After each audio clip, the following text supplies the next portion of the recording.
Bom dia, pessoal. Tá? Hoje está um pouco mais escuro aqui o espaço, que eu estou testando uma iluminação nova aqui, né? Para poder transmitir as outras aulas e ficar mais descansado da minha vista, sabe? Pessoal, bom dia a todos e todas, tá?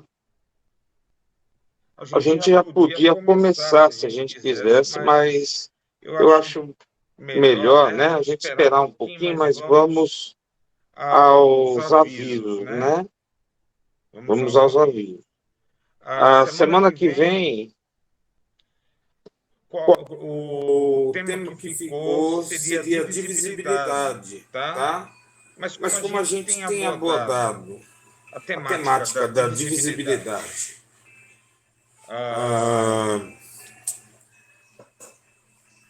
alô? Melhorou o áudio? Melhorou. É porque estavam ligando para mim. Desculpa, viu, gente? Mas, pessoal, como deve ser alguém louco para falar comigo. Está ligando no outro telefone, mas... Gente, é o seguinte, eu não vou atender lá, não.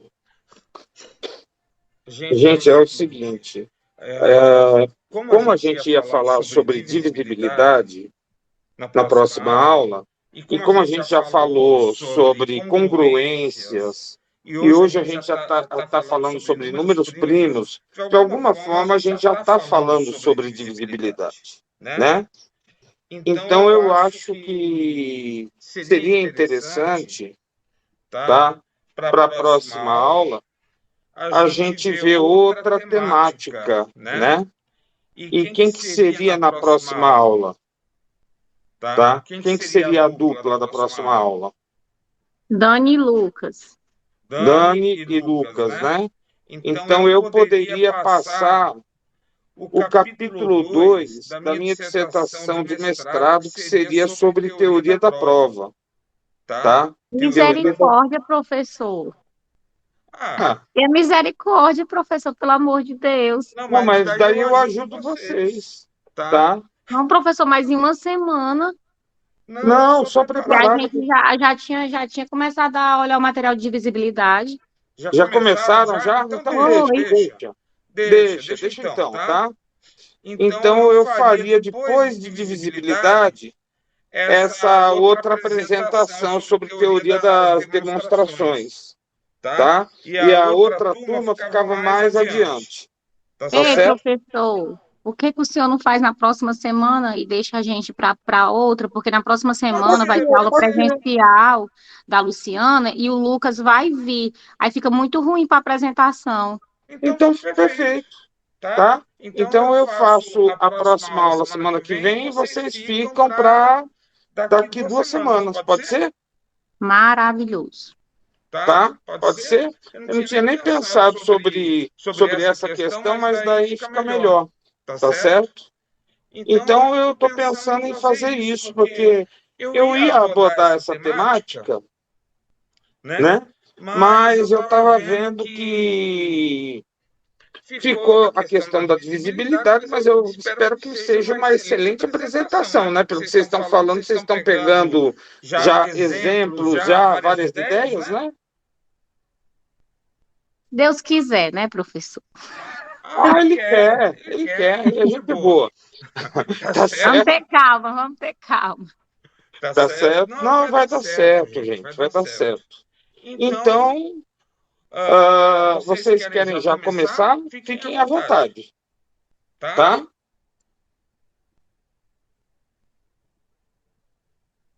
Querem já começar a apresentação? Então, fiquem à vontade.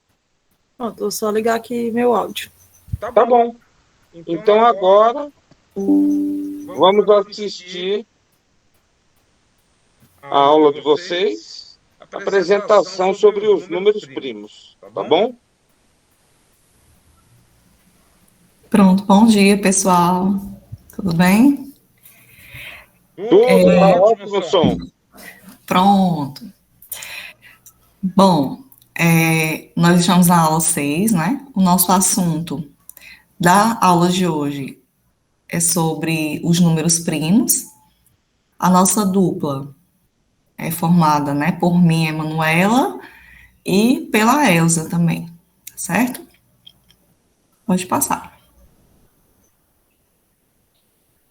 Bom, nessa aula, nessa apresentação, né, a gente vai definir o conjunto dos números primos.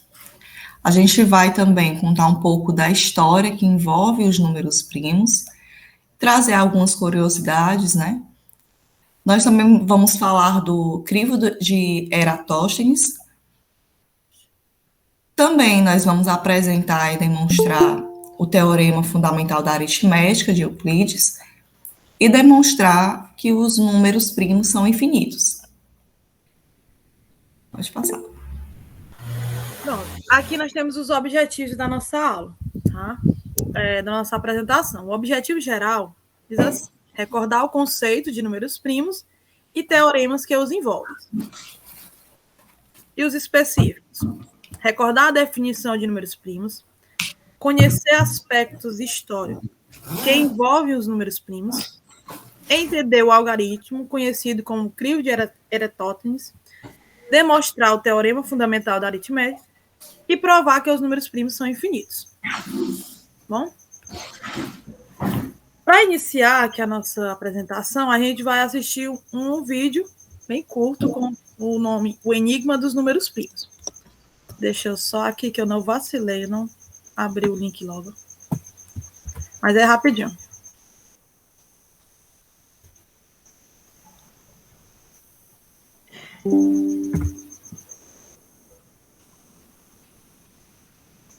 Os números primos guardam um mistério que os matemáticos vêm tentando desvendar.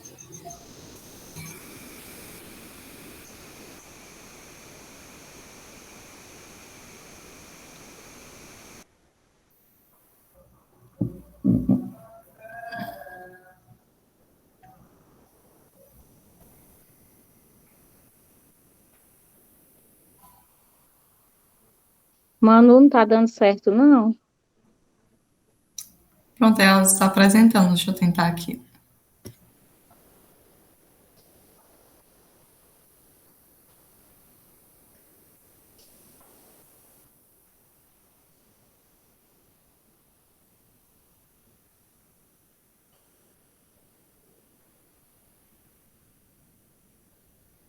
Ok, pessoal. Se for o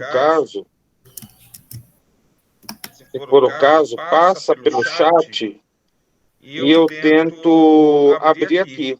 Pode ser?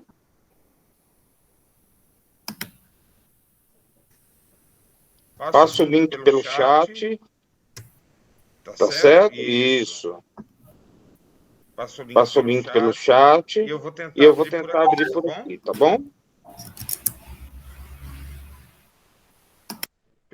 Perfeito. Então agora eu vou tentar abrir numa nova aba. De um lado, tem gente que não viaja por causa dos preços das passagens. Do outro, tem gente que tem milhas, mas não usa.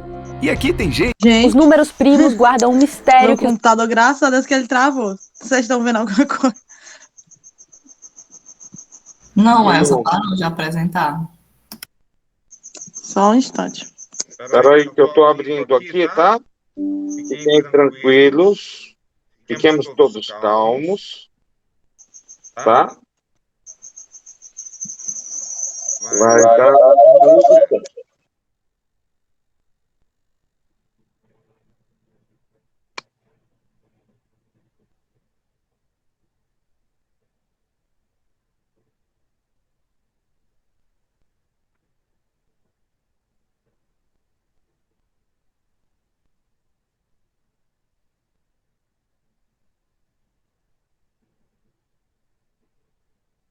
Espera aí um pouquinho só.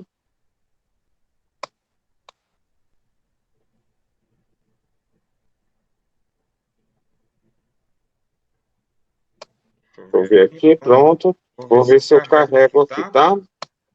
Porque, por incrível que pareça, tá?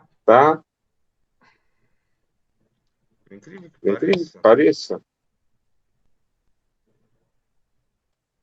está dando alguns probleminhas aqui. Tá.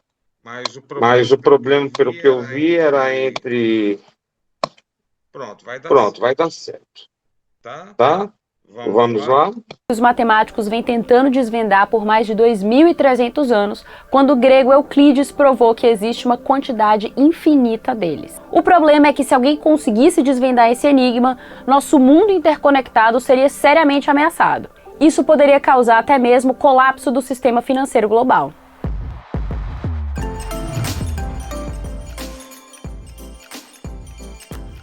Sou Camila Veras Mota, da BBC News Brasil, e nesse vídeo vou explicar esse mistério dos números primos e por que a solução dele seria tão ameaçadora.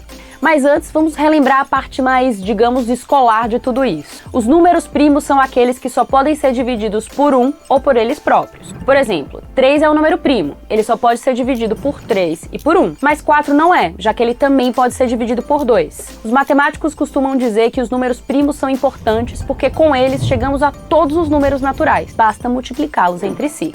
Outro exemplo, 15 é a multiplicação dos números primos 3 e 5.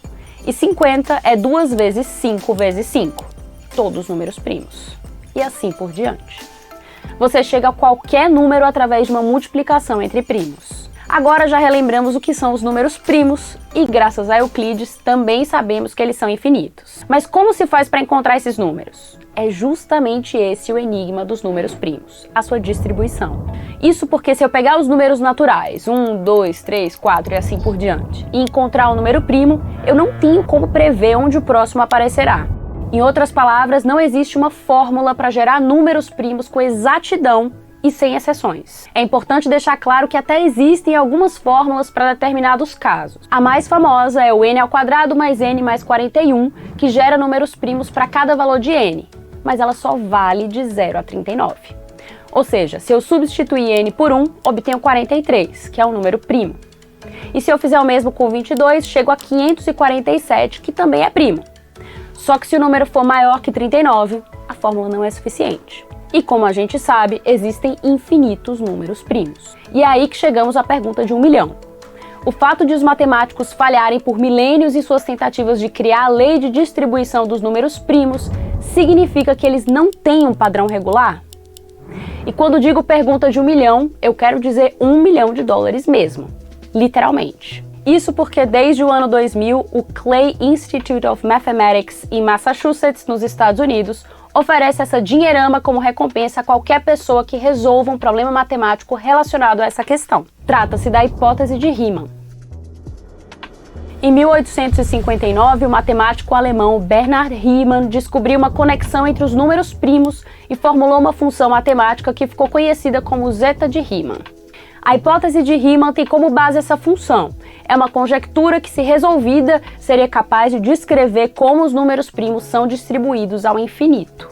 Resolver esse problema talvez seja um dos maiores desafios da matemática pura nos dias de hoje. E as repercussões dessa descoberta podem ter uma grande influência em outras ciências, como a informática. Mais especificamente a criptografia.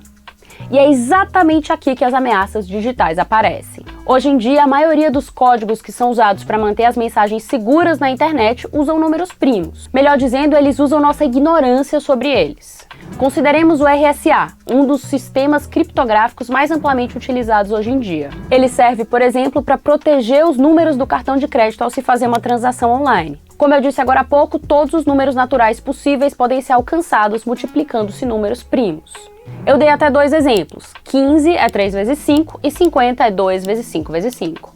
Obviamente, essas são cifras pequenas, então é fácil voltar e descobrir quais números primos foram usados para construí-las. Mas à medida que o número fica maior, descobrir esses blocos básicos de construção formados por números primos se torna cada vez mais difícil. O que o sistema RSA faz, então, é pegar 2 números primos com várias centenas de dígitos e multiplicá-los um pelo outro. Em outras palavras, o sistema aproveita o fato de que decifrar quais são esses primos demora muito, mesmo usando vários computadores ao mesmo tempo. Então imagina o que aconteceria se os matemáticos desvendassem essa equação de Riemann. Se eles descobrissem o mistério da distribuição dos números primos. O resultado seria que todo o sistema financeiro global se tornaria vulnerável ao ataque de hackers. E é por isso que, de certa forma, quanto mais sabemos sobre os números primos, mais insegura a internet se torna. É isso. Espero que vocês tenham gostado. Obrigada e até a próxima. Obrigado, professor. Travou aqui. De nada. Eu não estava mais nem escutando vocês. Aí entrei pelo celular, foi que deu certo. Pronto. Mas eu vou apresentar aqui de novo. Tá bom. Tá bom, fica à vontade. Tá bom? Tá bom? Tá.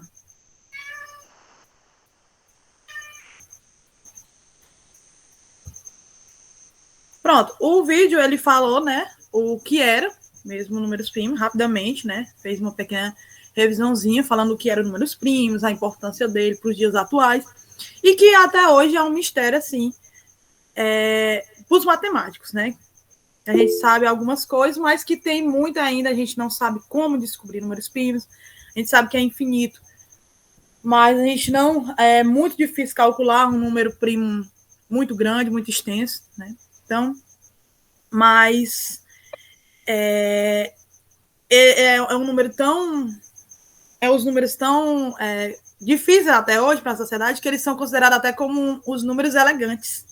Achei interessante essa frase, que eles diziam isso, que é os números elegantes por essa dificuldade deles. Mas vamos para a definição aqui dos números primos, tá? Vou ler aqui para vocês.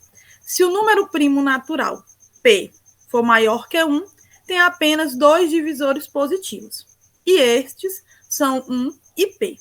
Então, ele é chamado número primo ou somente primo. Se o número natural não é primo, ele é chamado de composto. Então, para o número ser considerado primo, ele tem que ser natural, tá? Tem que ser um número natural, e ele tem que ser ter apenas 2 divisores, um e ele mesmo, ele próprio, certo? A gente vai entender melhor aqui com um exemplo. Se ele tiver mais divisores, né, ou só um, né, ele é considerado, aliás, se ele tiver mais divisores, ele é considerado composto. E se ele tiver só um, que é o caso do número 1, que eu vou mostrar aqui para vocês no exemplo, ele não é considerado nem primo e nem composto.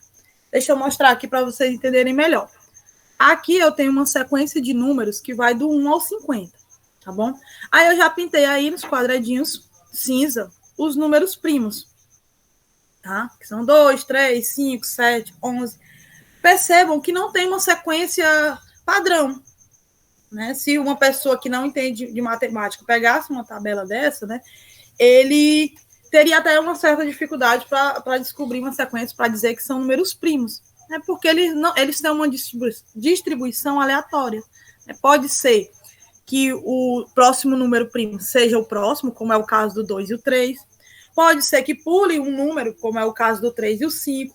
Ou pode ser que tenha alguns números entre, como o caso do 23 e o 29. Então, é uma distribuição aleatória, que é isso que é o grande mistério. Tá?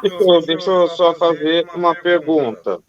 Tá? O 2, então, ele é divisível por... Vamos lá. Pelo 2, aí eu vou explicar isso agora. Professor. Vamos lá. O 2, ele é divisível apenas pelo 1, né? E por ele mesmo. Ah, tá. Porque você tinha falado divisível por 1 só. Você está entendendo? Então, isso a gente precisa ter cuidado. O 1... Não, professor, eu falei por ele mesmo. Não, eu sei. E por ele mesmo, eu disse. Não, beleza, ótimo. Mas vamos ficar mais calmo, tranquilizar que tá tranquila a apresentação. O 1 é número primo ou não? Não. Por quê?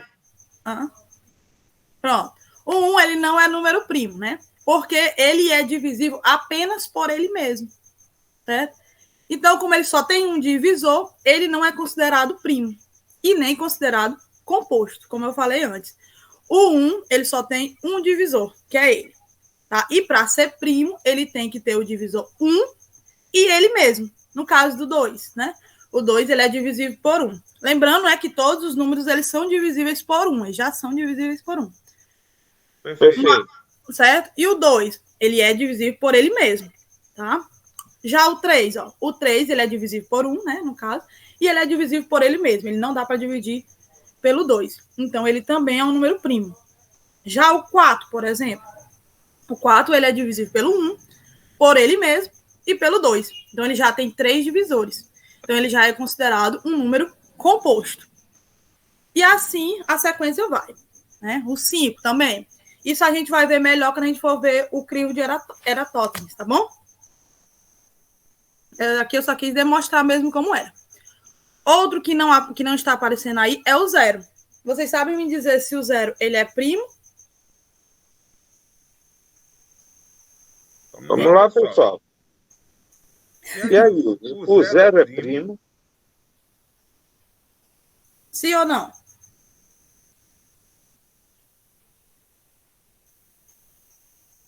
Escreveu no chat, foi? Vamos Eu lá. acho que não. Não, né? Por qual motivo, Jorge? Porque ele, para ser primo, não tem que ser divisível por 1 e por ele mesmo. Isso. Sim. O 0 ele pode ser divisível por vários números. Exatamente. O 0 ele pode pode dividir qualquer número, né? Então ele tem infinitos divisores. Então ele não é considerado primo, tá bom?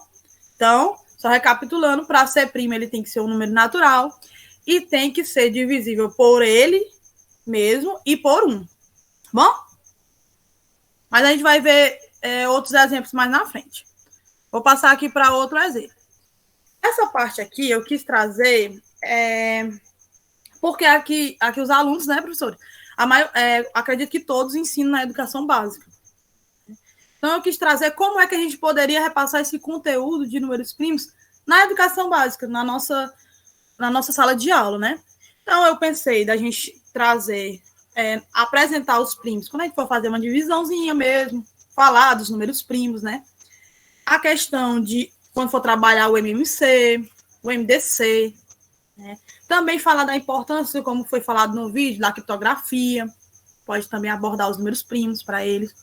E eu achei interessante esse mapa mental aí, para as turmas até de terceiro ano mesmo do ensino médio, né? Porque eu dei uma pesquisada, e os números primos, eles sempre caem nessas avaliações externas, como o Enem, né? Como vestibulares. Então, fazer esse mapa mental para os alunos tentarem fixar esse conteúdo mesmo de números primos. Tá? Então, aqui é só algumas sugestões de como trazer para a sala de aula, tá bom? Pronto, agora eu vou falar um pouco sobre a história dos números primos, tá? Nada muito aprofundado, mas um pouco mesmo de como surgiu, tá bom? Os números primos, eles foram estudados por vários matemáticos de diferentes épocas da história, e ainda hoje deixo muitos matemáticos intrigados com essas características peculiares, tá bom? Os primeiros relatos escritos mesmo que a gente tem foi o de Euclides, tá bom? No livro dele chamado Elementos, em que ele fala dos números primos, da existência de infinitos números primos. Então, ele foi o primeiro a escrever e desenvolver esses estudos, tá bom? Mas aí, alguns matemáticos, né, tem aí uma guerra entre os matemáticos, alguns pensam que Euclides pegou algumas ideias de alguns trechos, né, das ideias, de alguns fragmentos das ideias de Pitágoras. É por isso que eu coloquei aí nesse primeiro pontinho, Pitágoras e ideias, tá bom? Só para me lembrar. Que alguns matemáticos, eles acreditam. Porque o Euclides, ele seguiu muito perto, né? Das orientações pitagóricas. Então, com alguns trechos de Pitágoras, alguns fragmentos resumem algumas ideias, assim, que pode ser considerado primos. Né? Mas nada que ele relatou. Pitágoras, ele não relatou. Então, por isso que tem essa guerra. Alguns acreditam, não, foi o Euclides. Outros acreditam que Euclides pegou algumas ideias de Pitágoras, tá bom? Mas o formal mesmo é Euclides, tá bom? Aí o Euclides, a Manu vai falar um pouquinho mais à frente dele. Aí tem o Mersenne, né, que ele também é um dos importantes, um dos conhecidos nos números primos, por ele tentar descobrir uma regularidade na sequência dos primos. Então, ele passou boa parte pesquisando essa sequência, tá, de números primos. Outro também bastante conhecido é Euler, né? Até pelaquela fórmula lá que foi passado no vídeo, né? Ele foi o mentor, e ele também teve esse grande interesse pelos números primos, e ele conseguiu, né, tabelar os 100 mil primeiros números primos. Né? Então, ele também é de grande importância aí na história dos números primos. Tá bom? E tem outros autores, né, como foi falado no vídeo também, até hoje é uma busca para entender essa sequência de números primos, como encontrar números primos, tá bom? Algumas curiosidades que também não deixam de fazer parte da história, né? Uma delas, um importante fato que se pode observar sobre os números primos é que, aparentemente, eles aparecem de maneira aleatória entre os demais números. O que isso quer dizer? Que há intervalos, né, entre os números primos. Há intervalos de vários números que podem ser consecutivos, números primos, como eu falei, o caso do 2 e do 3, que eles são consecutivos, e há também partes, né, em que há poucos números primos entre uma certa sequência, e há intervalos também que não existem números primos. Certo? Então, não tem uma sequência até então lógica, né? Uma sequência mais aleatória mesmo. Curiosidade 2.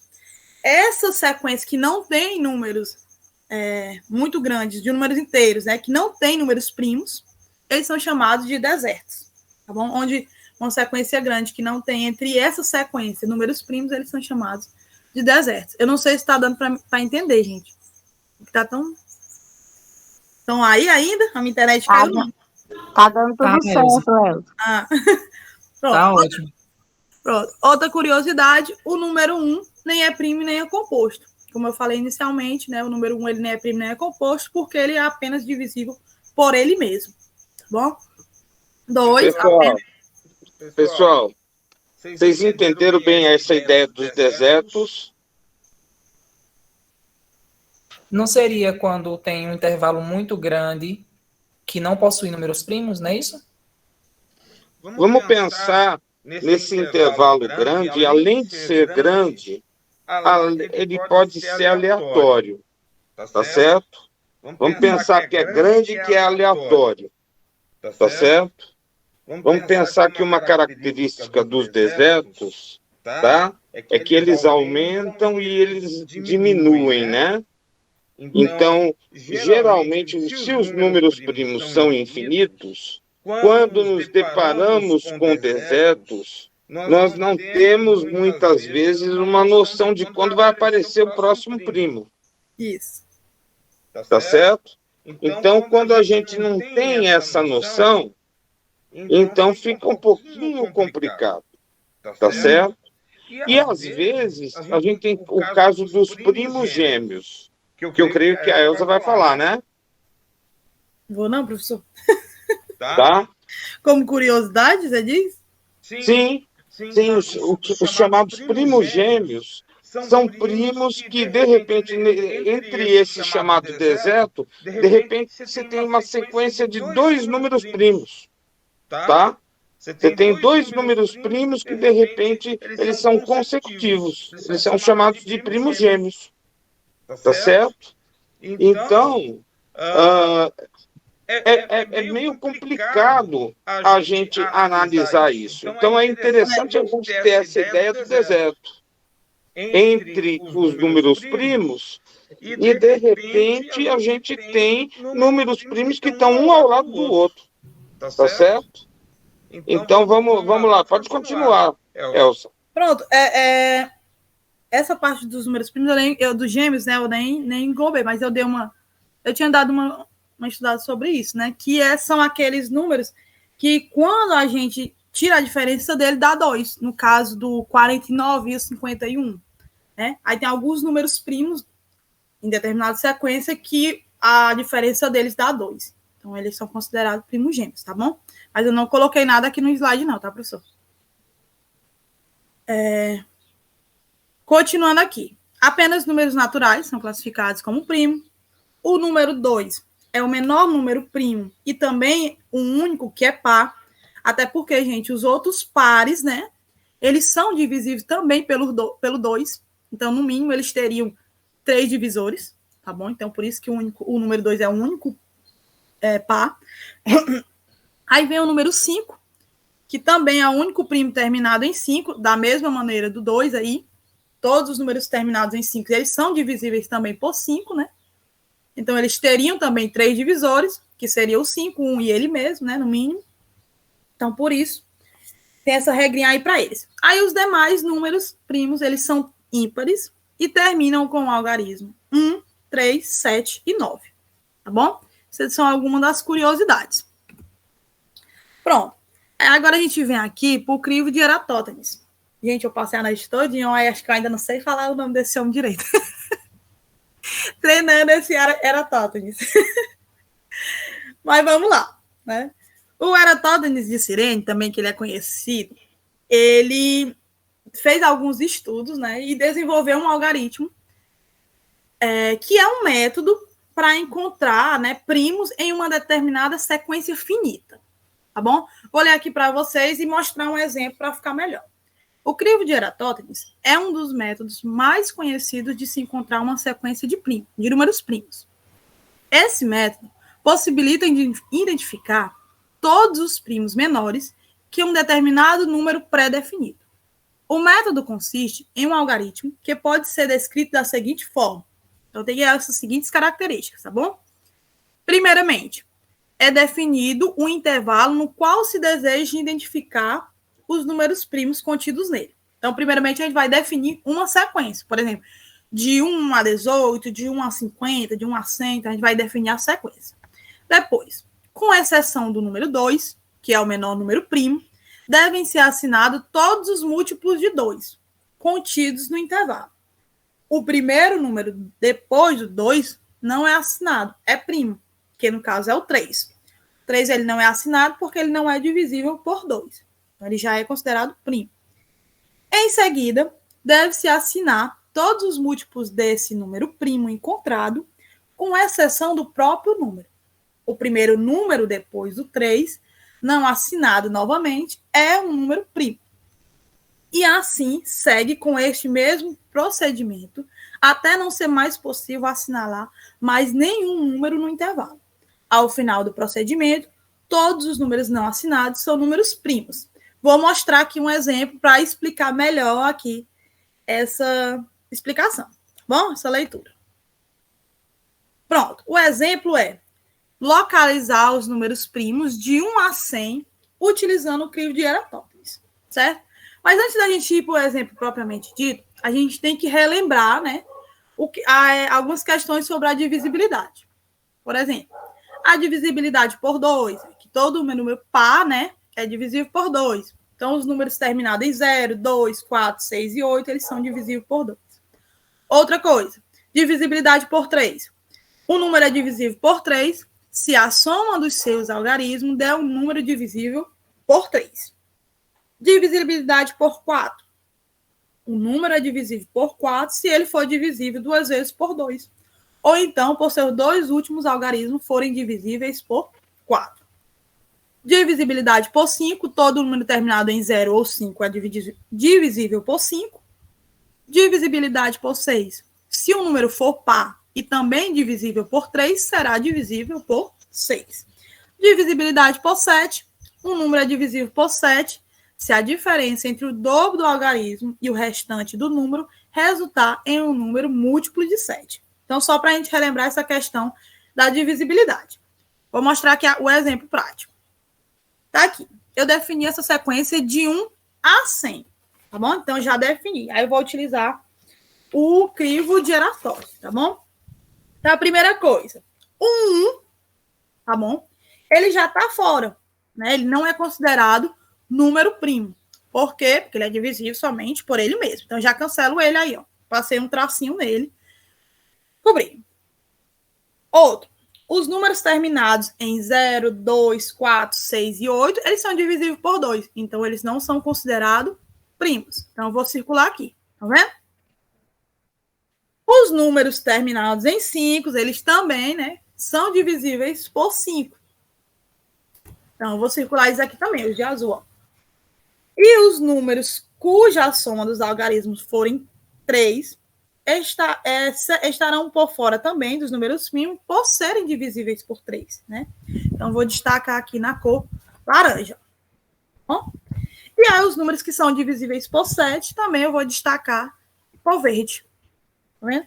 E aí, o restante que sobrar são os números primos. Então, o crivo de Eratóstenes, ele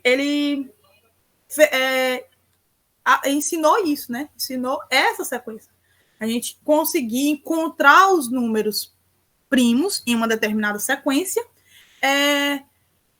assinando, como eles falam, assinando os que têm as características da divisibilidade. No caso, os divisíveis por 2, os divisíveis por 3, os por 5, por 7, certo? Deu para entender aí com esse exemplo? Sim. Entendeu? Sim.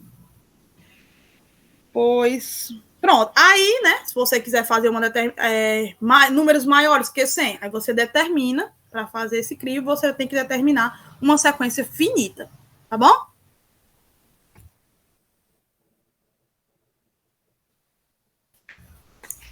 Ok. Então, pessoal, agora a gente vai apresentar o teorema fundamental da aritmética de Euclides, né? Que é um teorema que nós utilizamos bastante em sala de aula. E a gente vai apresentar e fazer a demonstração dele também, né?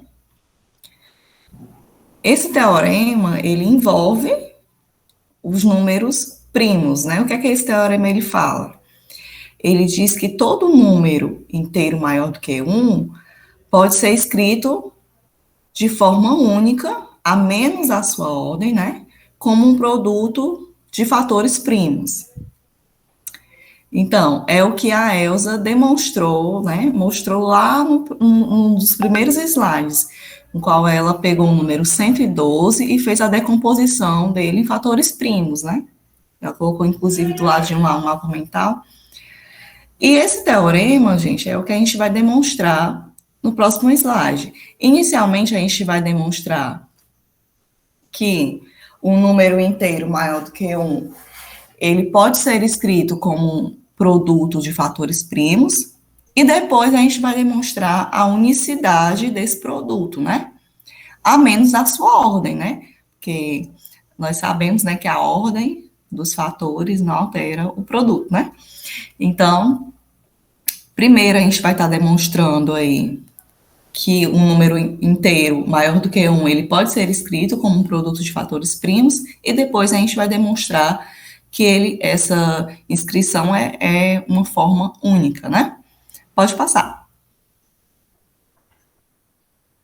Pronto, então a parte 1, a gente vai demonstrar essa existência dessa decomposição em fatores primos, né?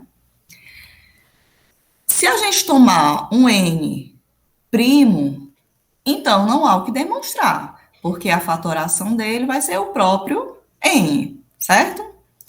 Então, o interessante aqui é a gente demonstrar quando o n é composto, certo? Então, a gente vai tomar um n composto e vai pegar também um número P1 que seja maior do que 1 e também que seja um menor divisor de n, certo? Se n é composto, então ele tem divisores. Como nós estamos trabalhando com números naturais, vai ter um menor elemento, né? Um menor divisor. Então, a gente está chamando esse menor divisor de P1, tá certo? Esse P1 que é maior do que 1.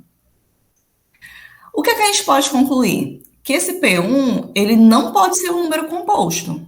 Porque se ele for composto, eu posso tomar um número P que seja menor do que ele, que vai, né, dividir o P1, já que P1 é composto, e, por consequência, também vai dividir N.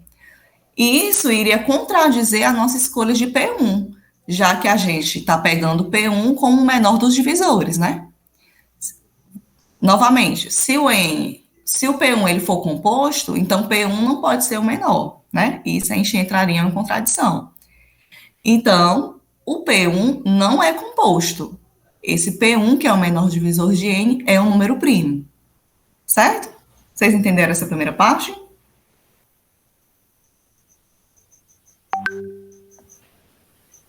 Acho que Ei, sim, né? Manu, repete aí, Manu. Hã? Repete aí, Manu. Repete. Pronto. Vamos lá. Primeiro, né? Se o N ele for primo, então a gente não precisa, não tem o que demonstrar, né? Porque a decomposição dele é ele mesmo.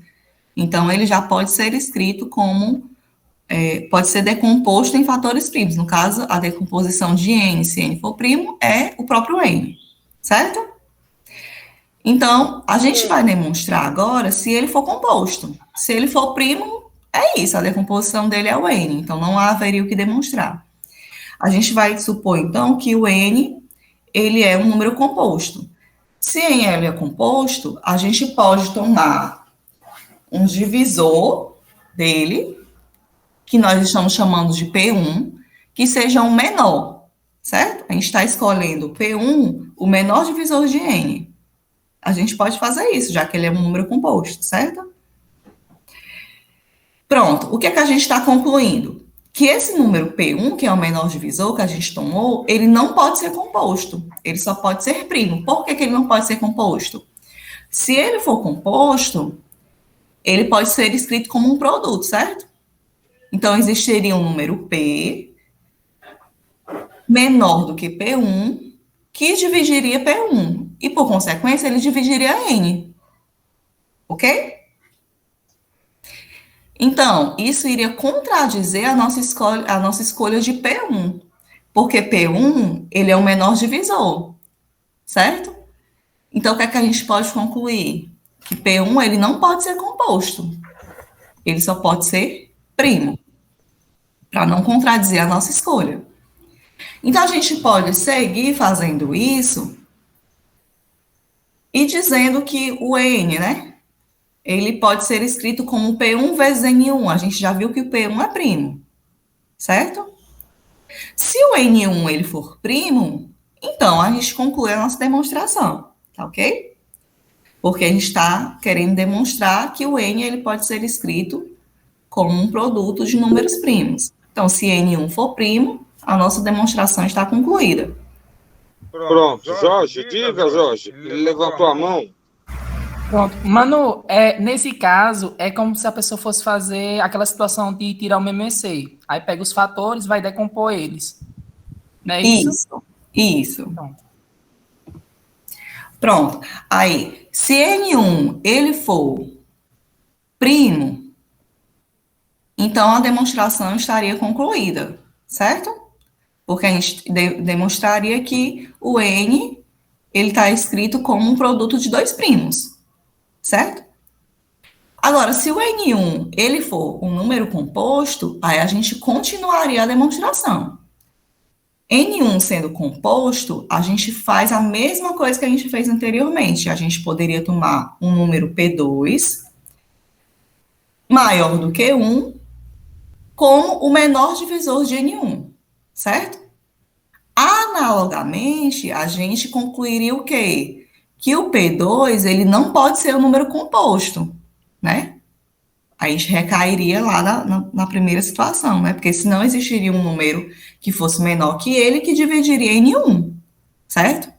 O que contradiz a nossa escolha de P2, porque a gente está tomando P2 o menor divisor. Então, o que é que a gente conclui? Que P2 também é um número primo. Pode passar, Elza. Então, a gente pode fazer esse procedimento várias vezes, certo? Fazendo isso e voltando, né? A gente recairia na mesma situação lá da primeira, da escolha do P1, né? Como N, ele é um número inteiro positivo, essa quantidade de vezes que eu vou fazer esse procedimento, ela vai ser uma quantidade finita, certo? Por se tratar de um número natural, né? Esse número N, uma hora eu ia acabar de fazer esse produto, né? Ok. Vamos agora refletir sobre uma outra questão, tá? Você fazendo isso, tá? Você fazendo isso, tudo bem. Mas digamos que um computador vai fazer isso. Como que ele faria esse teste? Hein, Emanuele? Não sei, professor. Essa é a demonstração de Euclides, não tenho conhecimento em questão do computador, assim, como é que seria para demonstrar. É isso, seu? Então, tudo bem. Mas como que o computador, por exemplo, ele faria essa demonstração, tá? Seguindo esse algoritmo? Alguém tem uma ideia? Tá? Olha, de 0 a 100, tudo bem. Mas e se a gente for de 0 a 200? Se for de 0 a 1000? Tá? De 0 a 1000 ainda dá para a gente ver. Mas e se a gente for para valores, tá? Realmente muito grande? Se eu for de 0 a 1 bilhão, tá certo? Como será que seria feito esse teste? Pela máquina. É porque, assim, essa demonstração é do teorema fundamental da aritmética, né? Mas o que o senhor está perguntando é sobre teste, se o número é primo ou não, é isso? Exatamente. Seria tentando multiplicar os números primos, professor? Sim, mas pensa que quando vou fazer esse teste com uma máquina, ele vai testando de número a número. Uhum. Tá certo? Então, veja só, existe uma questão que é a questão do tempo polinomial, tá? Existe um dos problemas do milênio, é se o tempo polinomial ele é igual ao tempo não polinomial, tá certo? Também vale $1 milhão essa questão, tá certo? E quando a gente fala de números primos e criptografia, a gente entra nessas questões, tá? Então, por exemplo, se a gente trabalha dentro de uma perspectiva de tempo polinomial, esse algoritmo, ele segue o que a gente chama de tempo polinomial ou não polinomial, tá? Então, esse modelo de algoritmo, ele segue o que a gente chama de tempo polinomial, tá certo? Mas só que vai chegar a um determinado ponto que os algoritmos de tempo polinomial, se o valor for muito grande, pode levar uma vida inteira, tá certo? Então, se torna inviável esse algoritmo, tá certo? Ele se torna inviável para resolver um determinado tipo de coisa. Digamos que eu vou colocar uma determinada senha seguindo o princípio dos números primos e coloco um valor primo bem alto, tá? Então, veja só que se eu estou trabalhando dentro da perspectiva de tempo polinomial, a computação que eu tenho hoje não resolve o problema, tá? Para todos. Mas, por outro lado, garante a segurança que eu posso ter no algoritmo. Tá certo? Garante essa segurança, tá? Mas, por exemplo, se a gente for pensar que hoje se trabalha com computador quântico, tá? E o computador quântico tem outra forma de processamento, que é mais parecido com o que a mente humana muitas vezes pensa, tá? Então é possível que amanhã ou depois a gente tenha algum tipo de resolução desse tipo, ok? Então, pode ser que, vamos dizer assim, a gente não sabe se algo que não é polinomial, tá? Funciona como algo que é polinomial. Isso é um dos mistérios que nós temos ainda. O que a gente sabe é que os computadores trabalham com números finitos, tá certo? Mas como que nós processamos e compreendemos aquilo que é infinito? Tá entendendo? Como que a gente compreende isso? Então, eu estou só levantando uma outra coisa. O fato da gente trabalhar com a recorrência e ter que testar todos os números pode ser um processo muito longo. Tá certo? Então, Elza, pode continuar. É a Manu, professor. Desculpa, Manu, pode continuar. Tá, ok. Então, né, como o N é um número inteiro, né, positivo, então a gente vai fazer esse procedimento um número finito de vezes, né? A gente já demonstrou, né, então, que N ele pode ser inscrito, né, como um produto de números primos, né? E a gente também pode dizer, né, que pode ocorrer que para algum P1, né, algum PI, ele seja igual a algum PJ para um I diferente de J, né, nessa sequência, né? Então, nós temos que o N, esse número natural, né, o N que está representando o número natural, ele pode ser escrito como um produto aí de fatores primos, né? E ele está elevado aí a alfa 1, alfa 2, né? Alfa 3, por causa disso, né? Que pode acontecer que o P1 seja igual ao P4, por exemplo, né? A um P5, P6, né? Então, esse número primo, ele pode se repetir, né? Como acontece, por exemplo, com o 12, né? Por exemplo, 12, a decomposição de fatores primos dele é 2 elevado a 2 vezes 3, né? Então, 2, eu tenho 2 duas vezes, né? Como se fosse 2 vezes 2 vezes 3, né? Então, a gente acaba de demonstrar, né, que o número natural N, ele pode ser escrito como um produto de fatores primos, certo? Pode passar, Elza. Na parte 2 dessa demonstração, a gente vai demonstrar que essa decomposição, ela é única, né? A menos da ordem, né? Os números que vão estar lá, eles são os mesmos, né? A menos que eu modifique, o que eu posso modificar é somente a ordem, né? Dos fatores, tá certo? Mas essa decomposição, ela é única, né? A menos da ordem. Se o número, novamente, se o número N, ele for primo, né? Então, não haveria o que demonstrar, né? A decomposição dele seria o próprio N. Ok? Então, seria única, né?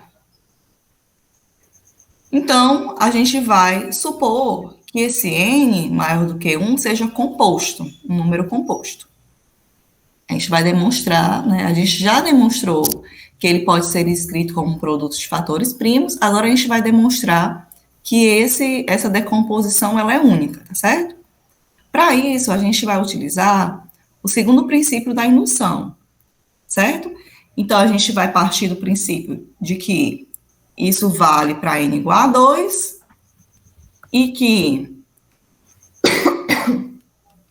para N igual a 2 é válido, certo? Porque o 2 é um número primo.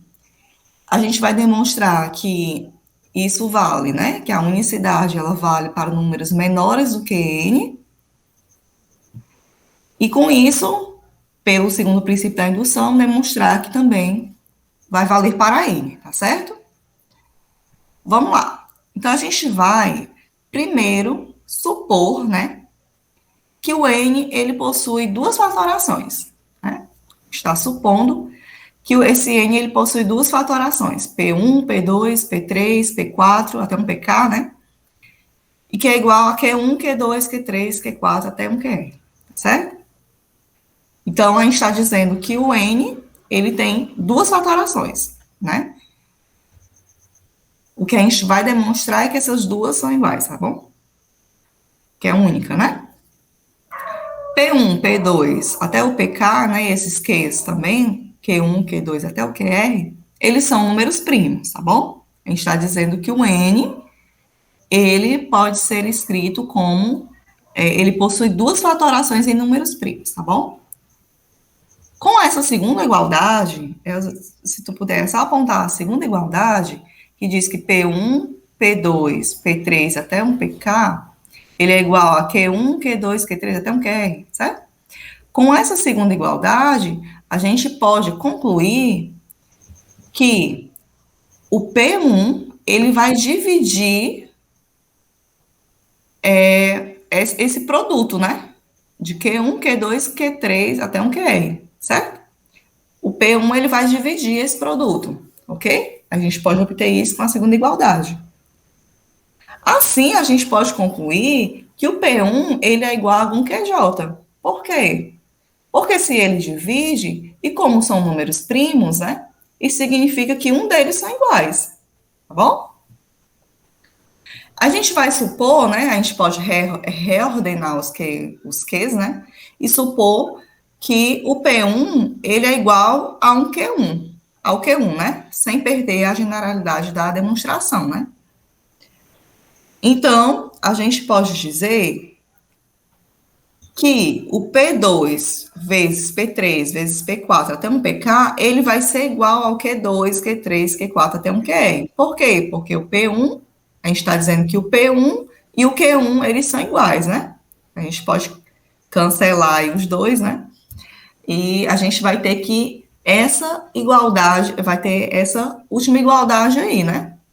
Pode passar, Elza. Mas essa sequência de Q1, Q3, Q4, até um QR, né, esse produto, ele é menor do que N, certo? Porque o N vai ter o que a mais, né? O que é que o N tem a mais aí? O N tem a mais é o Q1, né? Então, se eu estou tirando um deles, né? Então, significa que esse número que eu estou chamando de A, esse produto que eu estou chamando de A, ele é menor do que N. Tudo bem? Essa parte? Pelo segundo princípio da indução, né, a hipótese lá, né, o A, como ele é menor do que N, ele possui uma fatoração única. Então, né, a gente pode concluir que o N também vai possuir uma fatoração única, utilizando aí o segundo princípio da indução, como a gente quis demonstrar. Pode passar. Eu quero fazer 2 questionamentos, tá bom, para vocês. O primeiro deles é, se o número 1, ele fosse primo, né? Estaria garantido a unicidade da decomposição em fatores primos?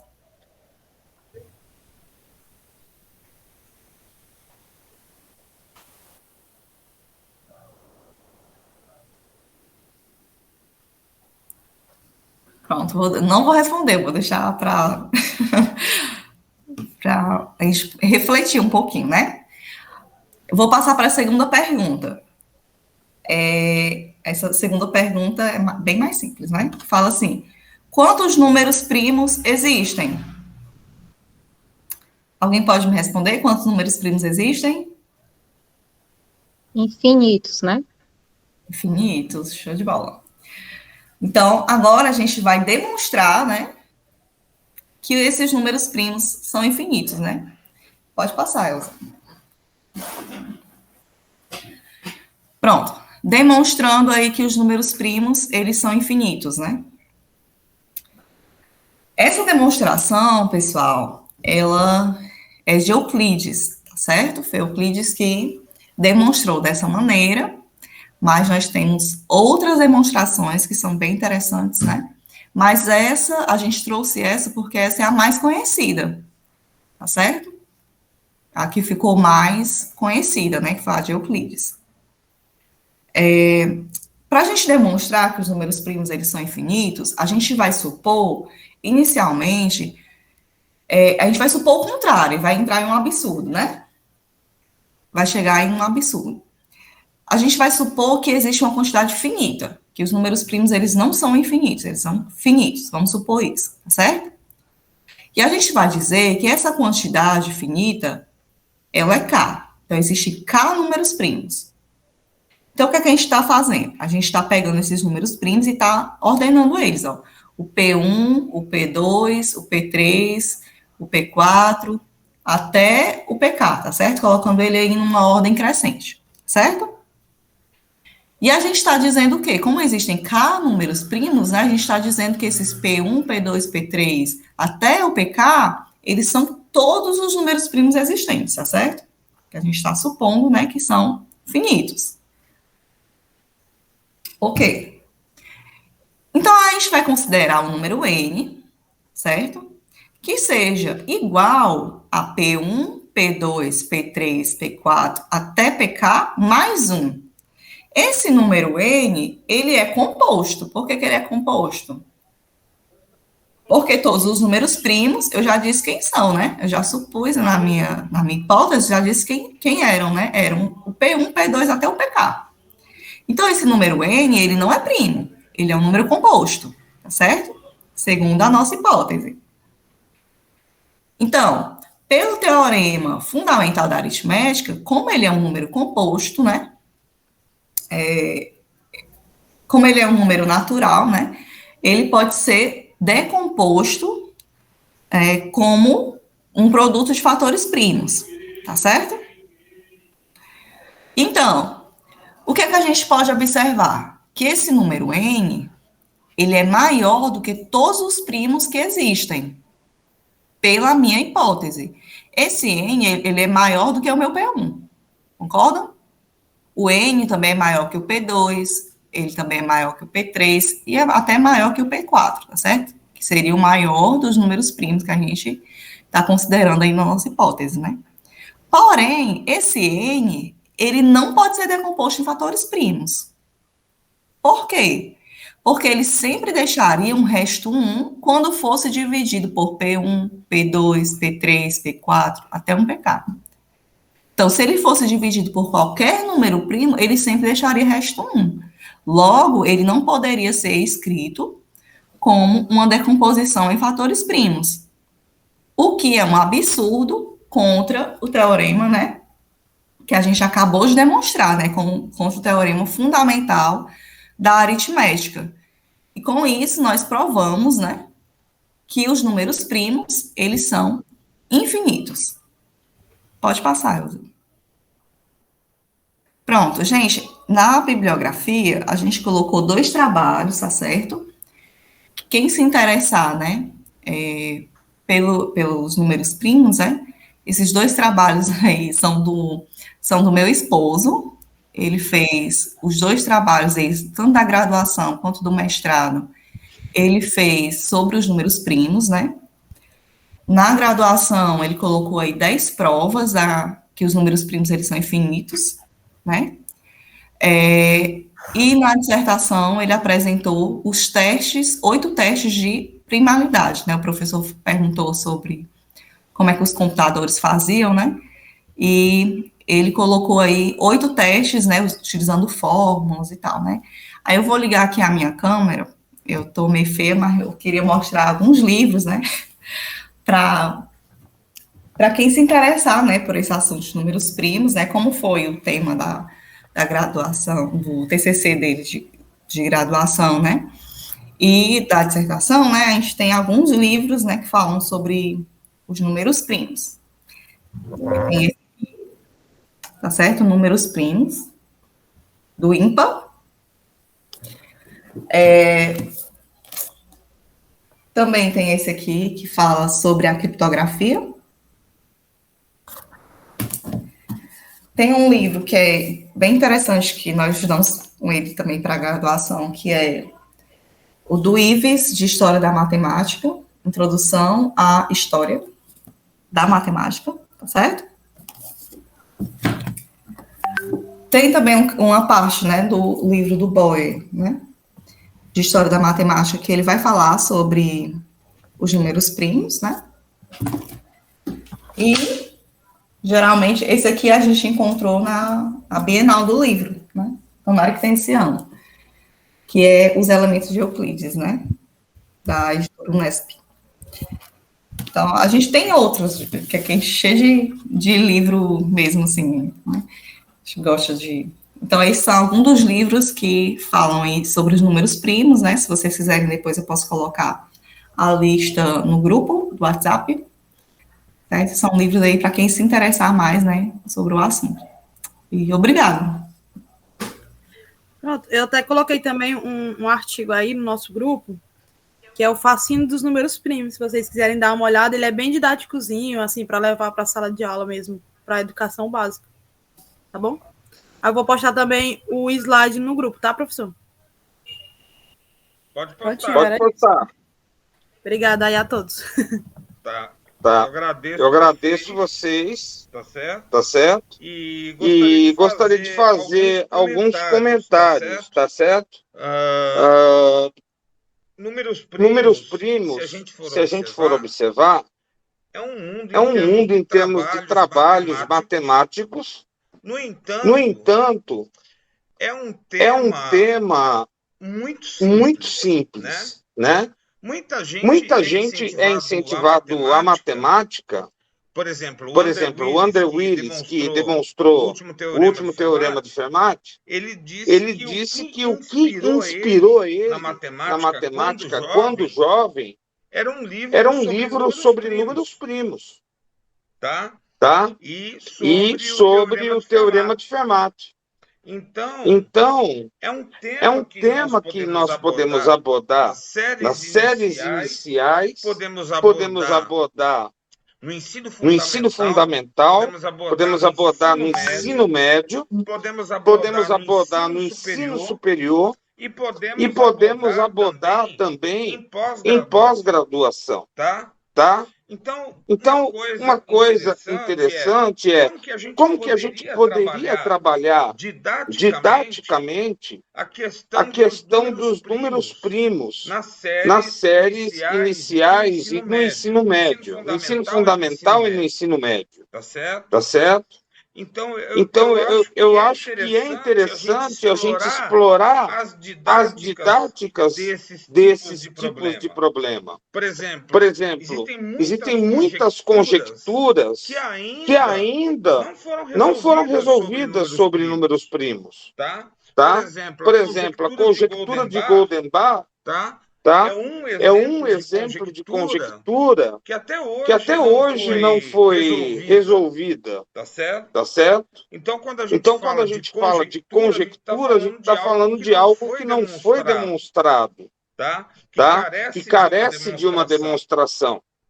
Tá certo? Então, é um universo, os números primos, tá certo?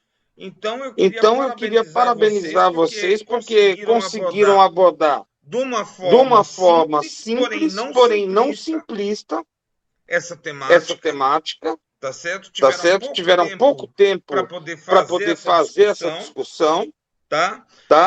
Mas eu creio que essa discussão ela é essencial dentro da abordagem que nós temos, tá certo? Agora, nós temos a temática da divisibilidade, tá? Quais são as outras duas temáticas que a gente colocou também? Tem mais uma, professora, é divisibilidade, né, que é a próxima dupla, e a outra acho que é algoritmo da divisão, né, não? Isso, algoritmo da divisão. Então, pronto. Então, vocês vão ter um pouquinho mais de tempo, tá? Para poder realizar essas ações, que na próxima semana eu vou fazer a apresentação sobre teoria da prova, tá? Então, eu vou pegar a minha dissertação e vou trabalhar o algoritmo da prova, que é um tema que eu acho que é importante que vocês compreendam e saibam, inclusive para poder trabalhar, saber quando que a gente pode trabalhar matemática com os nossos estudantes, tá certo? Então, na próxima semana, eu vou fazer a apresentação e depois vocês vão trabalhar a divisibilidade e vão trabalhar também com o último tema, ok, gente? tá? Tá certo, professor. Então, eu queria parabenizar vocês pela apresentação, gente. Tá? Tá? Diga, Jorge. Professor, tem como o senhor repetir? É porque aqui tá um barulho, porque tá tendo uma construção aqui do lado, acabei não entendendo. Não, na próxima semana eu vou fazer uma apresentação sobre teoria da prova. Tá certo? Tá certo? Então, o tema de divisibilidade, o pessoal vai ter uma semana a mais para desenvolver. Tá? Tá? O tema de divisibilidade. E o último tema, qual é o último tema mesmo que eu coloquei para vocês? Do algoritmo da divisão. Professor, do algoritmo da divisão. No caso, a gente vai apresentar. Vamos apresentar juntos os dois últimos temas no mesmo dia? Não, a gente vai adiante. Tá certo? Eu vou. Professor, coloca no mesmo dia. Se vocês quiserem. É porque, assim, vou até conversar com a Kátia, eu tô falando por mim. É porque no outro, provavelmente eu não vá estar conectado com a internet. Bom, por mim não tem nenhum problema não, Jorge. Ah, pronto, ótimo. Não tem nenhum problema? Não, tranquilo, viu? A gente pode apresentar no mesmo dia, sem problema. Tá bom. Então vai ser duas apresentações no mesmo dia. Tudo bem. Então, na semana que vem, eu que vou apresentar para vocês, tá bom? Diga, Dani. Professor, aí na próxima semana será a sua apresentação, na posterior a nossa, né, das duas duplas. Aí a gente encerra a disciplina? Ou é só em junho mesmo? Não, daí a gente vai terminar em junho, porque a Mazela não vai poder assumir a disciplina. Daí eu posso ver para a gente fazer algum artigo, fazer alguma coisa que a gente possa trabalhar no ensino. Tá certo? Ah, certo. A gente pode trabalhar em cima da dissertação de vocês. Eu posso apresentar até alguma sugestão. Tá? Tá certo, professor. Tá bom? Então, semana que vem eu vou apresentar o tema. Deixa comigo, eu assumo a responsabilidade. Daí vocês vão ter um pouquinho mais de tempo para poder trabalhar a divisibilidade e trabalhar o tema do algoritmo da divisão. Tá bom? Tá certo. Tá? Daí os outros temas a gente vai discutir. Talvez vai ser os temas já sobre as dissertações de vocês. Tá certo? Tá certo?